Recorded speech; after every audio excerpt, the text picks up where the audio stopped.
Bonjour à toutes et à tous, vous écoutez Cinécast. Salut Thibaut. Salut Guillaume. Cinécast, c'est le podcast qui chaque semaine vous recommande des films à voir au cinéma, en streaming ou VOD, parfois très en avance, parfois quand c'est le moment. Ah Ici, bah, c'est un film, ça va, c'est le moment, plus ou moins, bah oui. puisque tu l'as vu à Cannes. Enfin, pas, Mais non, bah, c'est faux, vous savez bien, c'est faux, c'est pour le bah, direct qu'on dit ça. mais C'est un film qui non. fait l'ouverture du Festival de Cannes, en tout cas. Exactement. Et la règle du Festival de Cannes depuis quelques années, c'est que le film qui fait l'ouverture sort en même temps Voilà. dans les salles. Donc évidemment, on voit toujours le film d'ouverture avant Oui. le festival, parce que sinon on peut pas en parler. C'est une sorte de coup de promo, en fait, hein, et parfois Mais c'est des films exactement. français, souvent, j'ai l'impression d'ailleurs. Mais ces dernières années, ça a souvent été des films français. Ouais, Ouais. donc c'est pour essayer de propulser la carrière d'un film français en disant « Oh, il a été fait à l'ouverture du Festival de Cannes ». Hors compétition, je précise, évidemment, Yes. puisque il faut comprendre très vite pourquoi c'est pas en compétition. Parce que c'est une Ah là, comédie. on a déjà l'impression qu'on est méchant alors Non, que pas c'est du une tout. comédie musicale avec Juliette Armanet, etc. C'est pas le genre de film que tu mets en général en compétition au Festival de Cannes. Enfin, j'ai pas l'impression, surtout quand tu m'as expliqué de quoi il s'agit et les musiques qu'il y a dedans. Alors, film réalisé par Amélie Bonin sur base d'un court-métrage qu'elle avait fait avec également Juliette Armanet, avec aussi Bastien Bouillon, avec François Rollin. Donc, Oui. on prend les mêmes et on recommence. Bah, 3 des 4 acteurs principaux sont les mêmes. Il y a juste Dominique Blanc qui joue ici le rôle de la mère du personnage de Juliette Darmanet, qui est dans le long et qui n'était pas dans le court. Mais sinon, le trio que tu viens de mentionner était déjà dans le court-métrage, qui est sorti il y a 2 ans. Ouais. Et donc voilà, le long-métrage 2 ans plus tard, Comme en quoi, ouverture du comme Festival quoi. de Cannes. L'école du court-métrage existe encore. Bah oui, En force. je le vois tous les ans. Partir un jour, du coup, je l'avais dit, le 13 mai par Amélie Bonin. De quoi ça parle?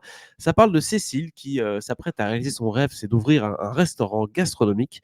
Mais elle doit rentrer dans le village de son enfance à la suite de l'infarctus de son père. Donc, un petit couac dans le système. Et loin de l'agitation de sa vie, de Paris et de son projet, elle va recroiser un amour de jeunesse et des souvenirs vont ressurgir et ses certitudes vont vaciller. Des souvenirs, mais pas que, aussi des chansons, puisque, Oui. on l'a dit, on le redit, c'est une comédie musicale, mais pas n'importe laquelle. Il y a une petite saveur nostalgique. Voilà, on revient en arrière. Oui, oui. Je pense que c'est une comédie musicale faite pour les 25-40 ans là. Oui, même 30 et plus, à mon avis, parce que déjà le titre Partir un jour, ça vous donne un peu un Ouais, mais indice. tu vois, il y a des morceaux dont je vais vous parler qui sont encore très populaires auprès des jeunes et des à peine ceux qui ont 20 ans maintenant, tu vois. Oui, tu m'as dit qu'il y avait notamment du Stromae. Je t'ai dit qu'il y avait du Stromae, il y a Femme Like You de Camaro. Et j'ai posé. Excuse-moi, c'est plus de 25 ans. Non, figure-toi que non, j'en ai parlé avec une de mes stagiaires là hier. Parce que on parlait du film et je lui demandais, tiens, ça vous parle encore ça, genre Femme Like You? Elle fait, bah ouais, à fond. Ok, Wow. bon. En Donc TD, voilà. en TD peut-être. Écoute, nous on connaissait quand même les morceaux que nos parents écoutaient. C'est vrai. Et on les écoutait aussi en partie, Jadis. tu vois. Donc voilà, il n'y a pas de raison que ce soit pas le cas ici. Parce qu'il y avait nostalgie dans la voiture. Et voilà. Oui. Il y avait les CD et tout, mais Ouais, c'est clair. Mais donc, oui, plutôt quand même axé pour les trentenaires, parce que tu as dit Stromae, il y a Axel Red, Sensualité, il y a Femme Like You de Camaro, il y a d'autres choses, je ne vais pas vous dire tous les morceaux qu'il y a dedans, mais clairement, voilà, c'est plutôt des musiques de trentenaires. La musique de nos booms d'enfance. Exactement. Voilà, exactement. Mais tu as dit comédie musicale, oui, ça chante. Mais on n'est pas non plus devant un film de Bollywood ou même un film américain où ça va chanter, danser dans tous les sens pendant 5 minutes. Non. Vous l'avez déjà compris au titre du film, on parle quand même de partir un jour. Alors certes, c'est la chanson, mais c'est aussi, ça veut dire quelque chose, évidemment. Bien sûr. Non, mais tu vois, c'est pour dire que voilà, on n'est pas dans. Faut pas, si vous détestez les comédies musicales, et moi, c'est pas mon truc de base, vous n'allez pas en avoir non plus. En prendre plein la vue avec des grandes chorégraphies et des actes musicaux où ça chante vraiment toutes les 5 minutes. Ça reste pas le cas ici. Ça reste un film dramatique. Oui, voilà, c'est une comédie dramatique. Ouais, on parle d'infarctus de son père, on parle d'une fille qui retourne chez elle, qui retrouve un ami d'enfance qui est plus qu'un ami du coup. Donc il y a une trajectoire des personnages qui était un peu inattendue, quoi. C'est ça aussi qui est intéressant dans ce film. Mais c'est quand même attendu plutôt que inattendu. C'est-à-dire que oui, tu sais que elle va revoir son amour de jeunesse. Oui, il y a une ambiguïté qui va ressortir, évidemment. Sinon, tu fais pas de film. C'est un peu comme un film de Noël Netflix pour l'instant. Je retourne au village. Tu sais, exactement. C'est une des réflexions qu'on s'est faites avec certains confrères critiques à la sortie de la projection. Oui, de ouf. c'est vraiment genre le Bah, synopsis du film de Noël, oui. sauf que c'est une comédie musicale française qui se passe en été. Mais oui, c'est un peu ça. C'est la fille qui, elle a fait Top Chef, elle est hyper Ouais, connue ouais. maintenant, elle va faire son, La son, working girl, son ouais. resto Ouais, gastro ouais. à Paris, et elle retourne chez ses parents parce que son père a donc cet infarctus.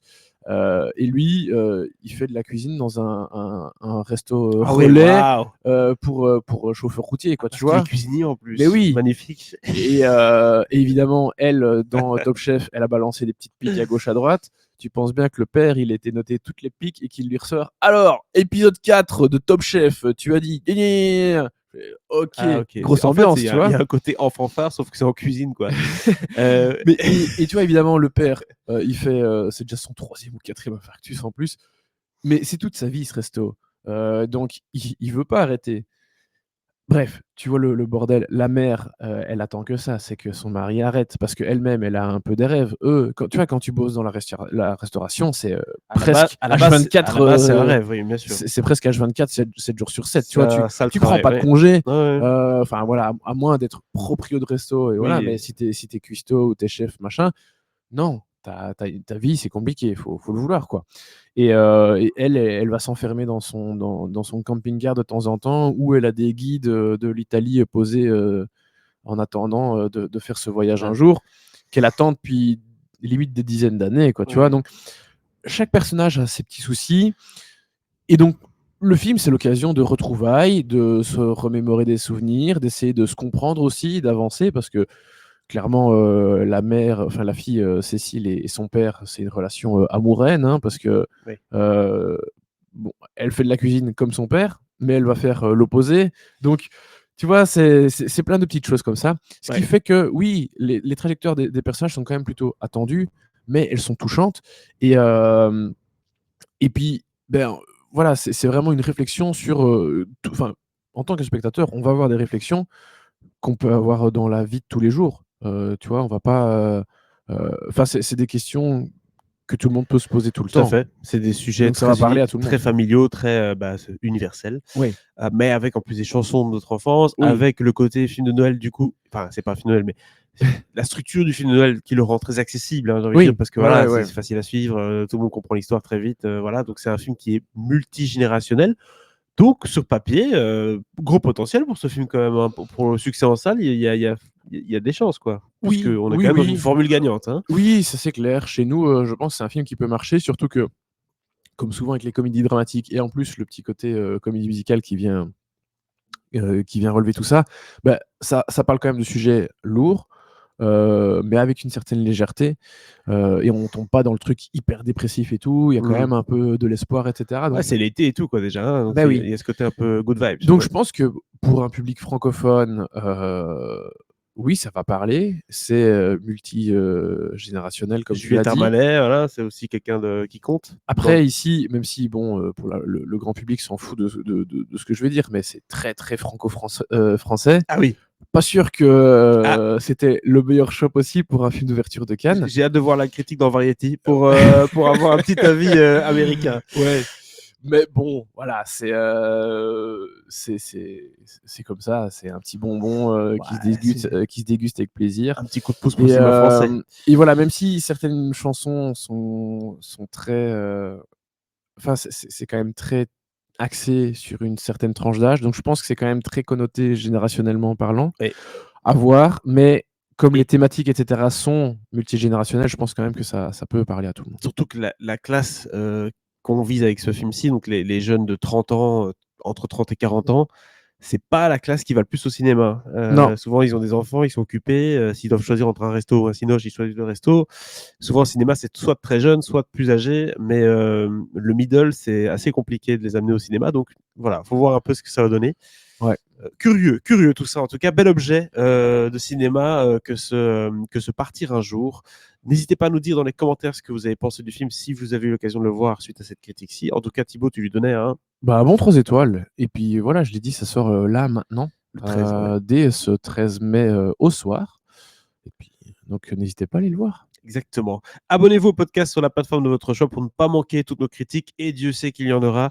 Ah oui, là, je vais carburer de ouf. Parce que là, c'est parti. Hein. Là, on n'y est pas, mais Thibaut, lui, il y est. Donc, Cannes commence et ça va enchaîner les critiques dans les couloirs. J'ai fait mon planning là. Ah oui, vous allez me voir assis attention, dans mon couloir cannois. La qualité va sans doute être moins bonne, mais en tout cas, Ouais. vous aurez en exclu les critiques à chaud de Thibaut à la sortie de salle, et ça, c'est toujours intéressant. Je vais faire mon possible avec l'agenda des projections. Bah oui, non, vous savez bien, si vous êtes habitué du podcast, qu'il y aura 10, 15, 20 critiques faciles. L'année dernière, j'en avais fait 20. Je pense Ouais. qu'on sera plus cette année, parce que là, on en anticipe quand même quelques-unes. Mais ouais, le programme va être ultra chargé et il y a beaucoup de films attendus, donc soyez au rendez-vous. Abonnez-vous, soutenez-nous, vous savez comment ça marche. À très très bientôt. Ciao.